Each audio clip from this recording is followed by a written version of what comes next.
Salut à tous et bienvenue sur French Podcast, le podcast où on démystifie le français du quotidien. Je m'appelle Charline et je suis ravie d'être avec vous aujourd'hui. Bonjour tout le monde, Emmanuel ici, toujours aussi impatient de discuter des petits secrets du français authentique. Charline, aujourd'hui, on va vraiment entrer dans le cœur de ce qui rend une conversation naturelle, vraiment française. Totalement. Maîtriser la conversation, c'est la clé pour se sentir à l'aise en français. Être capable de comprendre et de participer, même à ces échanges anodins, ça change tout. Genre, imagine la première fois qu'on parle à la caisse du supermarché. Ah mais ça, j'ai vécu. Je me souviens la toute première fois à Paris où en entrant dans une petite boulangerie, j'ai à peine eu le temps de dire bonjour que la boulangère me lançait direct avec ceci. J'avais rien préparé, j'hésitais, je bafouillais, bref. On va vous donner les astuces pour éviter de faire comme moi à l'époque. Justement, parlons des courses. Parce que franchement, faire ses courses en français demande un peu de vocabulaire de survie. C'est pas juste pain ou fromage, hein. T'as tout un arsenal de petits mots à maîtriser. Style « je voudrais »,« est-ce que vous avez » ou même « ce sera tout ». Exactement. On entend souvent, par exemple, « Bonjour, je voudrais 200 grammes de jambon, s'il vous plaît ». Ou bien « Vous avez dû compter aujourd'hui ?» C'est simple, mais efficace. C'est là que tu vois la force des formules toutes prêtes, qui font pro direct. Oui, et ce qui est drôle, je me souviens d'une fois à Paris, j'étais à la fromagerie dans le 11e. Je voulais du brie, mais, comment dire, j'ai voulu paraître experte. Alors j'ai demandé « Il est bien affiné ?» Sauf que j'ai senti le fromager me regarder genre « Elle s'y connaît celle-là ou pas ?» Finalement, on a fini par discuter recette de quiche et bam, conversation lancée. Tu vois, c'est ça la magie des dialogues au marché. Et parfois, il y a juste besoin d'un sourire et d'un merci bonne journée pour tout changer. La politesse, hyper important en France, vraiment. Par exemple, tu dis jamais salut à un commerçant. C'est tout de suite bonjour le matin, bonsoir après, je dirais 18h, je sais jamais à partir de quelle heure d'ailleurs. Tu fais comment toi ? Ouais, ça dépend. En fait, moi j'y vais au feeling. Vers 18h, je commence à dire bonsoir. Avant, c'est bonjour. Mais vraiment, si t'es en doute, bonjour passe partout. Personne t'en tiendra rigueur. Justement, c'est ce genre de nuance qui rend la langue vivante. Et tu vois, pour moi c'est mécanique. Au bureau, toujours bonjour le matin, puis l'après-midi si je croise quelqu'un après la pause déjeuner, hop, je sors le rebonjour direct. Jamais salut, à moins de connaître la personne. Voilà, la politesse, c'est pas optionnel. Et en fait, ça crée le climat pour une bonne conversation. Même si c'est juste pour acheter une baguette. Parlons un peu du langage de tous les jours. Parce que franchement, un Français en dehors du boulot, c'est tout de suite « Salut, ça roule ?» ou alors « On se capte ?» tu vois. C'est pas ce qu'on t'apprend au collège. Grave. Et puis il y a tous ces petits mots genre ouais, bah, ben, ça change tout le ton. Avec des amis, c'est la foire au « t'as vu ?» et autres. Tu fais quoi ce soir ? C'est sympa, mais faut s'accrocher au début pour pas se sentir perdu. J'avoue que la première fois qu'on m'a lancé un « ça roule ?» je savais même pas quoi répondre. C'était en banlieue lyonnaise. Je pensais vraiment... Enfin, je croyais qu'on me proposait, je sais pas, de prendre la voiture. Après tu piges, c'est juste « ça va ». Faut s'habituer au code, mais c'est super amusant à apprendre. Oui, et la gestuelle, alors là, on ne s'en rend pas compte, mais en France, ça parle avec les mains autant qu'avec la bouche. Tu vois le fameux haussement d'épaule pour dire « bof » ou bien la bise, même au boulot parfois. Carrément, les gestes, c'est capital. Et puis, l'intonation. Putain, je me souviens, la première fois que j'ai vu Emmanuel au boulot, tu m'avais fait la bise et je savais pas du tout combien il fallait en faire. 2, 3, 4, j'étais perdue. Ah là là, je m'y perds encore. Et puis dans une réunion, tu fais le geste de la main pour dire « on y va » ou le petit clin d'œil complice qui passe crème. Même un soupir parfois, ça veut tout dire. C'est vrai. Même si on n'a pas les mots, la gestuelle et l'intonation suffisent souvent à se faire comprendre. Faut oser, quoi. Une autre astuce pour paraître plus naturel en français, brushed. Les connecteurs. On adore commencer ces phrases par « alors »,« en fait » ou carrément « bref » pour clore un sujet. Ça structure la conversation. Genre « bon, alors, on fait quoi ?» Direct, tu sais où tu vas. Et surtout, ça évite les blancs un peu gênants. Un petit « eh ben, tu vois », ça donne le temps de réfléchir sans couper la dynamique. Il y a aussi « du coup », celui-là je l'utilise tout le temps, parfois même sans m'en rendre compte. Ah, et si tu sens que la conversation cale, rien de mieux que relancer doucement. Un petit « et toi sinon, t'as des plans ce week-end ?» ou Ah, au fait, j'ai pensé à toi l'autre jour. Ça relance tout de suite, sans forcer. Bon, il faut bien parler des sujets typiques. On adore la météo, c'est un classique. Il fait chaud, non? T'as vu la pluie ce matin? Et bien sûr, la nourriture. Tout le monde a un avis sur la meilleure baguette ou le fromage du coin. Le cinéma aussi, très populaire. Certains s'en sortent même en lançant direct une discussion sur le dernier film ou une série du moment. Mais attention, Ouais, faut se méfier. Politique ou religion, franchement, c'est glissant. J'ai vu plus d'une fois, tu sais, à Marseille, dans une boulangerie, c'était une vraie bagarre juste sur la question pas complet ou pain de campagne. Imagine si on avait parlé élection. clairement, mieux vaut rester sur la bouffe ou le temps, surtout avec des gens que tu connais pas trop. Alors là, pour poser des questions en français, le plus simple, c'est le mieux. Plutôt que « Que voulez-vous faire ce soir ?», tu vas entendre « On fait quoi ce soir ?» ou « Tu veux venir ?» C'est direct mais chaleureux. Oui, et faut éviter d'être trop brusque. Genre demander où habites-tu? À froid? Bof. Mieux vaut y aller subtilement. Par exemple, tu vis dans le coin? Ou t'es d'ici? Ça passe mieux, c'est moins intrusif. C'est comme pour apprendre à connaître quelqu'un. Tu lances un « Tu fais quoi dans la vie ?» au lieu d'interroger sur tous les détails d'un coup. C'est souple, ça met à l'aise. Mais attention, on parle pas de la même façon à tout le monde. Avec les amis, c'est direct, il y a du tutoiement, un ton détendu. Mais avec un commerçant ou au boulot, là il faut le vouvoiement, la distance. Oui, c'est pas juste une règle de politesse, c'est vraiment une question d'ambiance. Si tu te trompes, ça peut faire bizarre. T'as déjà eu un moment gênant à cause de ça, Emmanuel? Plus d'une fois. Il y a pas si longtemps, mon voisin, que je croyais super sympa, je lui ai lancé un tu et il m'a regardé genre « mais on n'a pas élevé les cochons ensemble ». J'ai rectifié direct, hein, mais ça montre à quel point ça compte. Faut toujours observer, écouter et y aller progressivement selon la relation. Ça évite les quiproquos. Pour progresser, c'est simple. Parler, parler, parler. Même tout seul. Moi, je m'entraîne parfois devant mon miroir ou en récitant à voix haute dans la rue. Oui, les gens doivent me prendre pour une folle, mais bon, on s'en fout. Les podcasts, franchement, c'est une ressource de dingue. Tu te mets des épisodes en fond, t'écoutes les ritournelles, les schémas de phrases. Je sais que tu utilises ça pour l'anglais, non? Carrément. J'écoute tous les jours, même 20 minutes, et franchement, tu progresses sans t'en rendre compte. Plus tu exposes ton oreille à la langue, plus ça devient naturel. Bref, pas d'excuses, il suffit de s'y mettre. Allez, on va s'arrêter là pour aujourd'hui. Merci d'avoir été avec nous, c'était un vrai plaisir de partager nos astuces pour des conversations qui sonnent vraiment françaises. Merci Emmanuel et merci à tous. On se retrouve très vite pour un nouvel épisode. Portez-vous bien et surtout, amusez-vous en français. À bientôt. Salut Charline, salut tout le monde.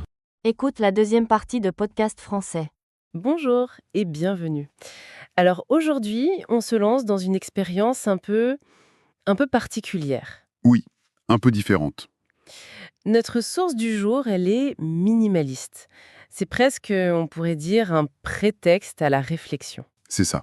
On part d'un simple titre de livre, Le secret des conversations qui sonnent naturelles en français. C'est tout, on n'a rien d'autre. C'est tout. On n'a pas le livre, juste cette promesse qui est assez intrigante. Notre mission, donc, c'est pas de résumer un contenu. Non. C'est de se lancer dans une expérience de pensée. On va utiliser ce titre comme un tremplin pour déconstruire une idée. Qu'est-ce qui rend une conversation vraiment naturelle? Et surtout, pourquoi est-ce que c'est perçu comme un secret? C'est un point de départ qui est passionnant, parce qu'il nous oblige à aller vraiment à l'essentiel. Oui, Le titre, en lui-même, c'est notre seule donnée, mais elle est incroyablement riche. c'est vrai. Il met tout de suite le doigt sur une frustration, je pense, universelle chez ceux qui apprennent le français. On peut passer des années à maîtriser la grammaire, Et au final? Et au final, on se rend compte qu'on parle une sorte de français de laboratoire. Un français correct, oui bien sûr, mais rigide, qui ne sonne pas juste. C'est exactement ça. Il y a un fossé, en fait, entre la correction et l'authenticité. Un fossé immense. Et le choix du mot « secret », je trouve ça crucial. Ah oui, Il ne dit pas la méthode pour ou le guide de. Non. Il suggère que la solution, c'est pas juste d'apprendre 500 mots de plus. non, ce n'est pas une accumulation. Voilà. Le mot secret, ça vend la promesse d'une révélation, d'un déclic. Une connaissance un peu cachée qui va tout changer. Précisément, C'est comme si on nous disait « On va vous donner, non pas une nouvelle brique pour construire votre mur, mais le ciment invisible, celui qui lie tout ensemble. J'aime beaucoup cette image. Et c'est là que ça devient vraiment intéressant. On touche à cette fameuse opposition entre le français scolaire et le français réel. » Le premier est propre, il suit les règles. On apprend à dire « nous ne sommes pas allés au cinéma ». C'est nickel. C'est parfait. Mais le second, celui qu'on entend dans la rue, il est fait de raccourcis, d'hésitations. J'aime bien faire l'analogie avec la musique. Je vous suis. Apprendre la grammaire, c'est un peu comme apprendre le solfège. C'est la base, la structure, indispensable. Mais pour jouer du jazz, pour improviser, il faut autre chose. Le feeling. Le feeling, exactement. Et ce titre, il ne promet pas de nous apprendre à mieux lire la partition. Il promet de nous apprendre à enfin pouvoir se lancer dans l'impro. L'analogie est parfaite. Et ça nous amène directement à la question clé. Si ce n'est pas la grammaire ou le vocabulaire, c'est quoi ce feeling? Oui, c'est quoi ce fameux secret? Puisqu'on est dans la spéculation, essayons d'identifier ce que pourraient être les piliers de cette naturalité. Le premier, et peut-être le plus fondamental, ce serait la prosodie. Attendez, la prosodie, pour être sûr de bien comprendre. Oui, On parle bien de la musique de la phrase, le rythme, l'intonation, tout ça? c'est exactement ça. La mélodie, si on veut. Et vous diriez que c'est plus important que d'avoir un bon accent sur chaque mot? Dans une certaine mesure, oui. On peut avoir une prononciation parfaite de chaque son, mais si la mélodie de la phrase reste calquée sur sa langue maternelle, Ça sonnera faux. ça sonnera étranger. La prosodie du français, elle est très particulière. La voix a tendance à monter légèrement avant de redescendre, tout à la fin, au point final. D'accord. Un anglophone, par exemple, même avec des sons parfaits, donnera l'impression de hacher ses phrases s'il garde sa prosodie anglaise. C'est un aspect quasi invisible, mais nos oreilles le détectent tout de suite. C'est ça, la première clé du secret alors. Je pense oui. C'est fascinant parce que c'est quelque chose qu'on ressent, plus qu'on ne l'analyse. On sent que quelque chose cloche, sans savoir dire quoi. Voilà. Bon. Premier élément du secret, la musique de la langue. Quel serait le deuxième? Le deuxième pilier, pour moi, ce sont les mots de remplissage. Ah, les fameux. Les tics de langage. Oui. L'utilisation naturelle de ben, quoi, tu vois, en fait, du coup. Toutes ces petites articulations du discours. Celles qu'on trouve jamais dans les manuels. Jamais. Les manuels visent un idéal de pureté. Mais ces mots sont absolument partout dans une conversation authentique. Alors là, ça soulève une question importante. Pour quelqu'un qui apprend, où est la frontière entre sonner naturel et sonner, hésitant? C'est une excellente question. On nous dit tout le temps d'éviter les « par exemple. On a l'impression que ce sont des béquilles, des signes de faiblesse. C'est tout le paradoxe. Et la subtilité, elle est là. Il ne s'agit pas de truffer son discours de « à chaque mot. Le secret, c'est de comprendre leur fonction. Leur fonction. Oui. Un « ben » en début de phrase, ça exprime une nuance. Ben, je sais pas. Un « quoi » à la fin, ça résume. C'est compliqué, quoi. D'accord. Un « en fait » rectifie. Un « du coup » introduit une conséquence. Ce ne sont pas des béquilles, ce sont des outils de navigation dans la conversation. Ils montrent que la pensée est en train de se construire. Un discours trop propre, sans ça, sonnerait robotique en fait. Il sonnerait récité. Je vois. C'est l'art d'être imparfait mais de la bonne manière. J'avoue que je suis coupable d'avoir chassé mes propres « pendant des années. On l'a tous fait. Bon, alors, après la musique et les imperfections contrôlées, quelle serait la troisième piste? La troisième, ce sont les raccourcis et les élisions. La langue parlée, elle est économique. Elle va à l'essentiel. C'est-à-dire? Personne, dans une conversation de tous les jours, ne va dire « je ne sais pas Non, jamais. ». On va entendre « je sais pas Ou je sais pas. ». Voilà, je sais pas. Ou « il n'y a pas de problème » au lieu de « il n'y a pas de problème ». Ces contractions, c'est la norme absolue à l'oral. Et c'est souvent un choc pour l'apprenant qui a passé des heures à mémoriser la structure « ne pas ». Oui. On a l'impression d'avoir été trompé. On découvre que la forme correcte qu'on a apprise est celle qu'il ne faut presque jamais utiliser pour avoir l'air normal. C'est fou. C'est exactement ça. Le secret, ce n'est pas de remplacer l'un par l'autre. C'est de développer une sorte de bilinguisme interne. Savoir quand utiliser quel registre. Voilà. Savoir naviguer entre le soutenu et le courant selon le contexte. C'est une compétence incroyablement sophistiquée. Donc on a la prosodie, les mots de remplissage et les raccourcis. Ça couvre déjà beaucoup de choses. Il y aurait une quatrième dimension. Oui, et c'est peut-être la plus difficile à acquérir. Le niveau final, si on veut. Ah, Ce sont les références culturelles partagées. C'est-à-dire être capable de placer une petite allusion. Exactement. À un film culte, une chanson, une réplique d'un comique. C'est une couche de sens qui va au-delà des mots et qui signale une appartenance, une immersion profonde. Vous auriez un exemple concret? Bien sûr. Imaginez une histoire un peu invraisemblable qu'un ami vous raconte. Au lieu de dire « c'est incroyable », vous pourriez dire avec un petit sourire Oui. « c'est gros mais ça passe ». C'est une réplique culte de la Cité de la Peur. Si l'autre la reconnaît, vous créez une complicité instantanée. Un lien qui est inaccessible par la simple maîtrise de la langue. C'est ça. Vous ne partagez plus seulement une langue, vous partagez un imaginaire collectif. C'est le signal ultime que vous n'êtes plus un visiteur. Alors, décortiquons ça, si on reprend ces 4 éléments. Prosodie, remplissage, raccourci, culture. On comprend mieux à qui s'adresse un livre avec un tel titre. Clairement, ce n'est pas pour le débutant qui se bat avec le subjonctif. Ah non, absolument pas. Ça cible les apprenants de niveau intermédiaire, avancé ou avancé. Ceux qui ont atteint une sorte de plateau. Exactement. Pour reprendre une métaphore, ce sont des gens qui ont déjà construit la maison. La grammaire est solide, le vocabulaire est large. Les murs sont droits, le toit est en place. Mais la maison est un peu vide, un peu froide, comme une maison témoin. Ils cherchent à la décorer, à la rendre Vivante. habitée. Voilà. Ce secret, c'est l'art de la décoration linguistique. Et le mot secret, en lui-même, il a un pouvoir d'attraction énorme pour ce public-là. C'est un levier psychologique très puissant. L'apprentissage d'une langue, ça peut sembler être un chemin interminable. C'est vrai. L'idée qu'il existe un secret, une clé, un déclic, c'est extrêmement séduisant. C'est une promesse d'efficacité. Le titre suggère, lui, il y a une astuce, et je vais vous la révéler. C'est brillant comme marketing. Alors, qu'est-ce que tout cela signifie? C'est incroyable de voir comment, à partir d'une simple phrase, on a pu... On a pu aller aussi loin. Oui, mener une exploration aussi profonde.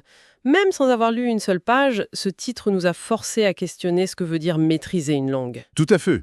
La maîtrise, ce n'est pas que la correction grammaticale. La vraie naturalité, elle est ailleurs, dans la musique, dans les imperfections, dans les clins d'œil. Et si on replace ça dans un contexte plus large, on réalise que le véritable enjeu, ce n'est peut-être même pas la connaissance d'un seul secret. Qu'est-ce que vous voulez dire? Le livre pourrait n'être qu'une liste de tics de langage. Mais le plus grand bénéfice d'un tel concept, c'est la prise de conscience. La conscience que ces éléments secrets existent et, surtout, qu'ils sont légitimes. D'accord, je vois. Le titre fonctionne si bien parce qu'il valide une intuition, celle qu'il manque quelque chose, sans savoir quoi. Il nomme ce manque et promet de le combler. Il répond à ce désir de ne plus se sentir comme un étranger qui parle très bien la langue. Mais comme quelqu'un qui vit dans la langue. Avec une aisance qui semble innée.